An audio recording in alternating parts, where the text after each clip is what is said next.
3 mois. Et tous nos biens, même on les a achetés justement pour 3 mois. Et maintenant, comme on a 1 mois et demi à chômer, nous nous verrons obligés de soit retourner et acheter à nouveau des billets. Une suspension avec son lot de conséquences.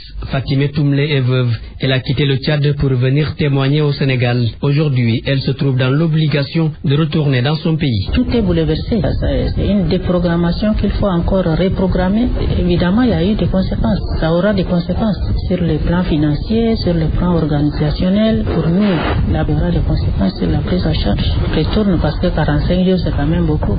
C'est inutile de rester. Dans le groupe des frustrés, Clément Abé Fouta, il regrette le temps perdu, mais selon lui, cette mise en scène finira par faire éclater la lumière. C'est vraiment un coup de théâtre et c'est dommage que ce soit arrivé. Parce qu'après 25 ans, nous avons cru penser que le moment soit venu pour que Hissène Habré ait le courage de nous regarder dans les yeux et de répondre, n'est-ce pas, des accusations contre lui. Le Sénégal avait la responsabilité d'organiser ce procès. C'est bien dommage. Non mais attendez, nous on a déjà attendu 25 ans. C'est pas 45 jours qui nous fait peur. Mais je crois que nous allons revenir en force. Ces victimes qui vont encore attendre le 7 septembre pour faire face à celui qu'elles accusent de crime, de torture, devront prendre leur mal en patience. Il y a 21 ans aujourd'hui, Yaya Jammeh prenait le pouvoir en Gambie en passant par les armes. Amnesty International a publié un communiqué à l'occasion de cet anniversaire. L'Organisation de défense des droits humains dénonce la situation des droits de l'homme dans le pays. Synthèse du document Ousmane Gueye. La situation des droits de l'homme en Gambie n'a jamais été aussi inquiétante. Des journalistes persécutés, des opposants pris pour cible, des gays et lesbiennes présumés traînés devant les tribunaux. Depuis la tentative de coup d'État de décembre dernier, le régime a perdu le contrôle, semble dire Amnesty International. Ce qui préoccupe davantage l'Organisation de défense des droits humains, c'est la sortie de Yaya Jammeh sur la peine de mort. Le président gambien avait fait savoir vendredi que les condamnés doivent s'attendre à voir leur sentence mise en application. Un autre sujet d'inquiétude pour Amnesty International, les disparitions forcées. Des dizaines de proches de personnes accusées d'être mêlées au putsch de décembre sont placées en détention au secret, chose que le gouvernement refuse de reconnaître, fustige le communiqué. À lire le document, il y a urgence à agir. Nombre de ces prisonniers, dont des femmes et des personnes âgées, seraient en mauvaise santé et les conditions carcérales ne sont pas pour arranger les choses. Une bonne partie du texte s'attarde sur la pratique de la torture généralisée dans le pays. Un véritable enfer pour des détenus passés à tabac à l'aide d'objets durs, de câbles électriques ou encore de brûlures par liquide chaud. Pour conclure, Amnesty appelle la communauté internationale et la CEDEAO à se pencher sur le bilan, je cite, désastreux des 21 ans du régime de Jammeh. Merci Ousmane Gueye, 7 heures passées de 7 minutes. Vous écoutez le journal dans RFM Matin et c'est une bonne idée. RFM, la radio de toute l'actualité. Ismaël Kamara. Le focus du jour est consacré à l'hivernage dans certaines localités du pays. À Diourbel, les travaux champêtres ont bel et bien démarré. Toutefois, l'inquiétude se lit sur le visage des paysans et cela s'explique par la pause pluviométrique et le manque de force pour le bétail. Le point avec Babacar Diouf. Le stade des semis derrière eux, les paysans ont démarré les travaux champêtres. En tout cas, ce qu'on peut constater, c'est qu'il y a eu germination dans toutes les zones. Donc aujourd'hui, on a une bonne levée, tant sur le mil que sur l'arachide. Aujourd'hui, nous sommes occupés à faire les premiers travaux, sarclage et le démarrage. L'inquiétude commence à planer sur la tête des cultivateurs qui, depuis 10 jours, observent une pause pluviométrique. Ibrahima Politchaou de la Fédération des organisations non gouvernementales de Diourbel. Depuis plus de 10 jours, nous constatons qu'il y a un arrêt. Pour le sol Dior, il n'y a pas beaucoup de problèmes parce que les cultures continuent à supporter les déficits hydriques. Mais aujourd'hui, dans les zones semi-arides, dans le sol à Dec Dior, on commence à voir les cultures souffrir du manque d'eau à partir de 10 heures. Pape Abdoulaye Diouf de l'Union régionale des associations paysannes, il faut y ajouter la faiblesse notée au niveau des animaux tracteurs. Notre problème aujourd'hui, c'est que les animaux ont trop souffert du manque d'aliments, si bien qu'on a du mal à leur faire certains travaux. Malgré tout, les travaux continuent de plus belle dans les champs. Diourbel, RFM Babacar Diouf. Voyons la situation dans l'est du pays. Le retard dans la mise en place des engrais hante le sommeil des paysans. Des techniciens de l'Agence nationale pour le conseil agricole sont loin d'être rassurés également. Tous craignent une chute des rendements. Moussa Omarguir. Dans la région de Tambacounda, où l'installation de l'hivernage et les opérations de semis se sont presque généralisées, le retard sur la mise en place des engrais de fond devient de plus en plus inquiétant. Du moins, c'est la conviction de Lucien Deki, responsable de zone Ankar. Pour l'heure, c'est uniquement le département de Tambacounda qui a reçu une partie de son quota d'engrais 6,20 et de l'urée. Entre autres situations, la direction régionale pour le développement rural n'a pas encore reçu sa dotation de produits phytosanitaires et de matériel de traitement, et un déficit criard de tracteurs est noté dans la région pour les labours dans les rizières. Toujours est-il que, pour ce qui est du petit matériel agricole, les 955 semoirs, les 75 houes occidentales, les 50 houes sines qui ont été destinées pour la région de Tambacounda sont reçus à 100%. Et par rapport à la situation des cultures, les premiers semis de mil et d'arachide sont au stade de plantule et les derniers semis au stade de levée voire montaison. La pluviométrie, quant à elle, reste peu déficitaire comparée à l'année dernière à la même période. La région a enregistré un cumul de 91,5 mm pour 7 jours de pluie contre 100,7 mm pour 6 jours de pluie en 2014. Moussa Omarguir, Tambacounda, RFM. Faisons le point météo en cette période d'hivernage. Météo Sénégal dresse son bilan mitigé. Celui-ci est excédentaire dans l'est du pays, moins au sud et déficitaire au centre et au nord. Au téléphone avec Ndate Diop, Pape Ngor Ndiaye de l'Agence nationale de l'aviation civile du Sénégal à Nassim. Il a pas mal plu au niveau des localités sud du pays en Casamance, et surtout particulièrement au niveau du sud-est du pays, donc vers l'axe Kédougou, Bakel et Tambacounda. On a un excédent pluviométrique avec un pic de 384 mm, donc depuis le début de la saison. Semis au stade de levée voire montaison. La pluviométrie, quant à elle, reste peu déficitaire comparée à l'année dernière à la même période. La région a enregistré un cumul de 91,5 mm pour 7 jours de pluie contre 100,7 mm pour 6 jours de pluie en 2014. Moussa Omarguir, Tambacounda, RFM. Faisons le point météo en cette période d'hivernage. Météo Sénégal dresse son bilan mitigé. Celui-ci est excédentaire dans l'est du pays, moins au sud et déficitaire au centre et au nord. Au téléphone avec Ndate Diop, Pape Ngor Ndiaye de l'Agence nationale de l'aviation civile du Sénégal à Nassim. Il a pas mal plu au niveau des localités sud du pays en Casamance, et surtout particulièrement au niveau du sud-est du pays, donc vers l'axe Kédougou, Bakel et Tambacounda. On a un excédent pluviométrique avec un pic de 384 mm, donc depuis le début de la saison.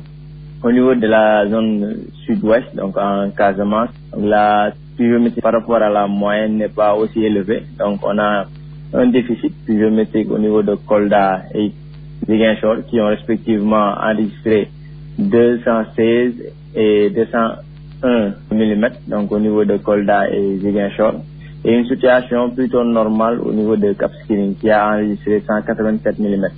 Par rapport aux localités nord et centre, donc en général dans ces localités, on a plutôt un déficit, donc il n'a pas beaucoup plu, on a plutôt un déficit, avec toutefois un excédent qui peut être noté vers Thiès, donc Thiès qui a relevé 112 mm, donc qui est dû à une pluie exceptionnelle qui a été relevée en début du mois lors de la première décade du mois de juillet, donc avec 94 mm.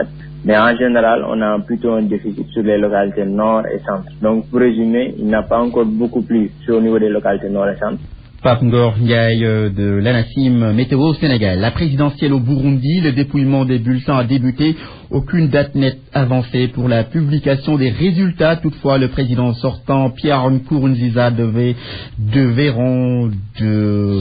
doit remporter le scrutin selon plusieurs observateurs.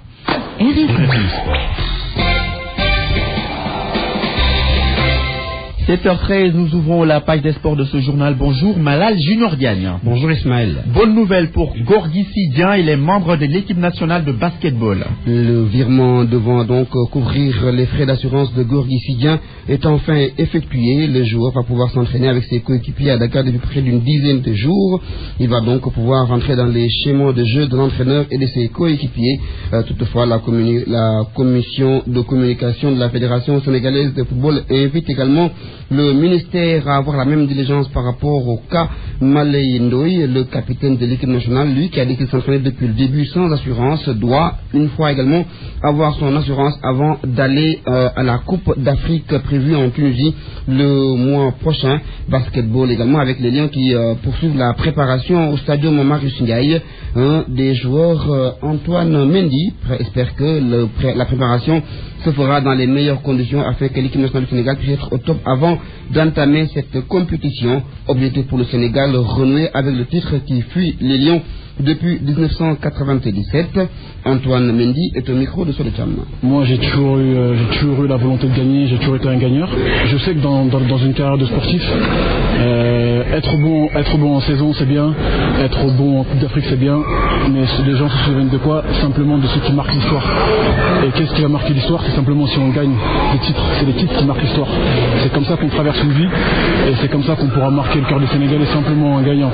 Je me focalise pas vraiment sur les adversaires, que sur l'Angola ou le Mozambique. Pour l'instant, nous, faut qu'on se prépare, qu'on apprenne à se connaître. Surtout pour moi, parce qu'il y a des joueurs avec qui j'ai pas encore évolué. Je crois que j'ai dû jouer que avec Mohamed, Tierno, Malay et Ran, avec qui j'ai déjà joué en club. C'est tout. Les autres, je les connais pas et on a besoin d'apprendre à se connaître. À Saint-Louis, les acteurs du basketball sont contre la fermeture du stadium Joseph Gueye, Malal Junior. Ils l'ont fait savoir hier à l'occasion d'un face-à-face avec la presse. Les responsables de Saint-Louis Basket Club disent non à la fermeture du stadium Joseph Gueye qui condamne les équipes de Saint-Louis à aller jouer loin de leur base à Louga ou à Thiès. Une situation déplorable dénoncée par les responsables. Mohamed Nabissila était de la conférence de presse.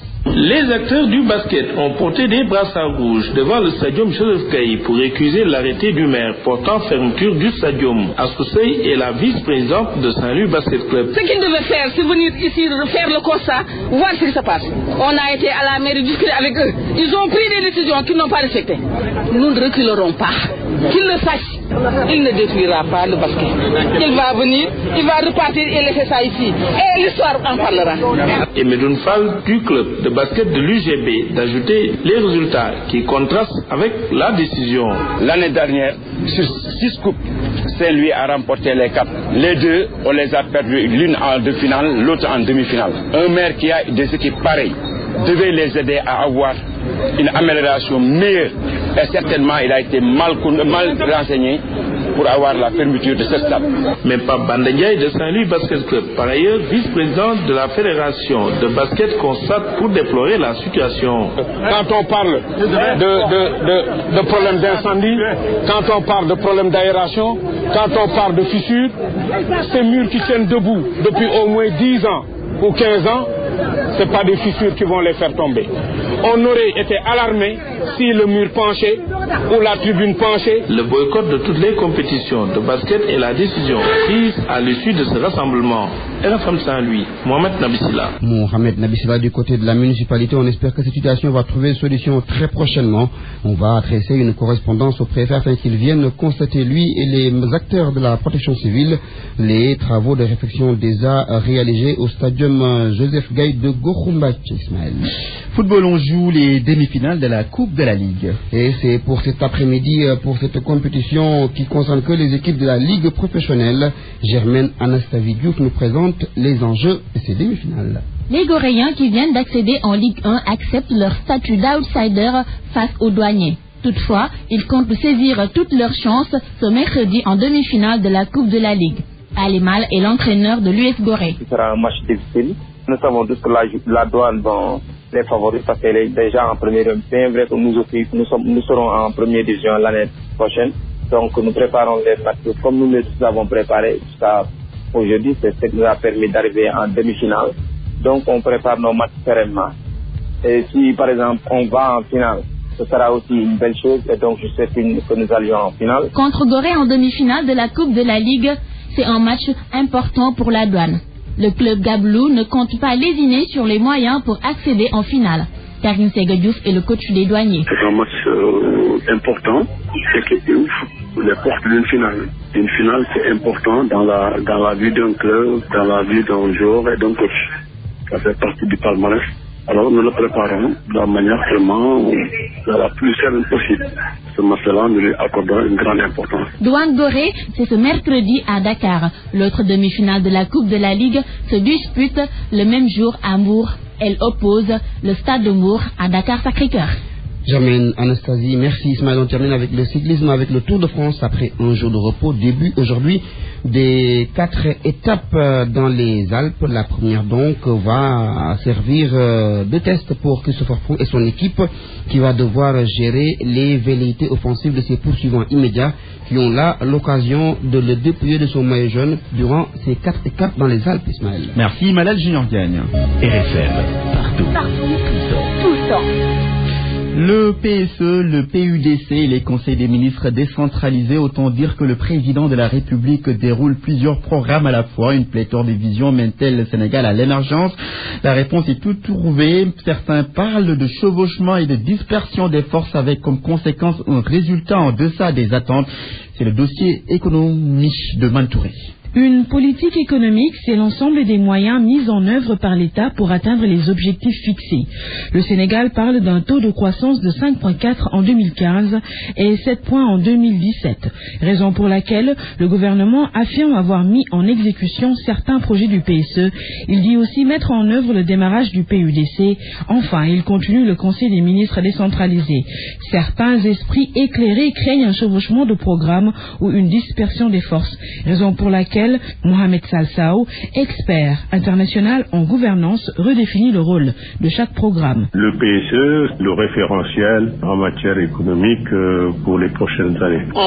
Se réfère, si vous voulez, au domaine communautaire. C'est un programme un peu plus limité, moins macroéconomique que le PSE lui-même. Les conseils des ministres décentralisés, bon, ça a un coût, c'est certain, mais on n'est pas dans un programme économique au sens du terme. Seulement, selon l'économiste et financier Hassan Racine Baye, il faut une cohérence globale de ces projets. Ce défaut d'harmonisation semble se refléter sur les lettres de politique sectorielle. En plus, bien des démarches sont plutôt calquées sur les échéances électorales. Or, une vision claire se réalise dans le temps et dépasse un mandat électoral. L'échéance électorale en vue, le politique est en train de prendre le dessus sur l'économie. On sent un certain manque de vision dans la gestion du pays. Donc, il me semble nécessaire aujourd'hui pour les autorités qui sont à la tête de ce pays de se ressaisir, vraiment définir un cap et de créer le cadre qu'il faut au lieu d'éviter cette dispersion qui, à mon sens, risque de ne mener nulle part. Pour les entreprises aussi, il est préférable d'avoir le moins d'interlocuteurs possible. Efficacité oblige. Hassan Racine Baye. Le contexte actuel fait qu'il est difficile pour ces entreprises d'avoir un interlocuteur direct. C'est un problème dans la mesure où, avec cette multitude d'interlocuteurs, elle risque de se perdre. Pour l'expert international en gouvernance, Mohamed Salsao, il est préférable de parler de complémentarité car le PSE c'est à grande échelle. Or, le PUDC reste un programme communautaire. PUDC et PSE complémentaires, oui. On aurait souhaité que les actions sociales qui sont mises en œuvre en aparté, telles que la CMU, la couverture médicale universelle, les bourses familiales, etc., qui, elles, ressortent véritablement d'actions sociales stricto sensu, que dans cette logique-là, il y ait des efforts supplémentaires pour mettre en place des filets de protection sociale pour améliorer le niveau de vie. Le PSE, objectif 2035, mais la première période d'évaluation reste 2017. Pour le PUDC, le président exige la réception des travaux en mai 2016. Cohérence ou pas, le délai va arriver. Simplifiez-vous la vie avec RIA Transfert d'argent. Désormais, envoyez et recevez de l'argent facilement partout au Sénégal avec RIA Transfert d'argent. RIA vous offre la revue de presse. Au Sénégal avec RIA Transfert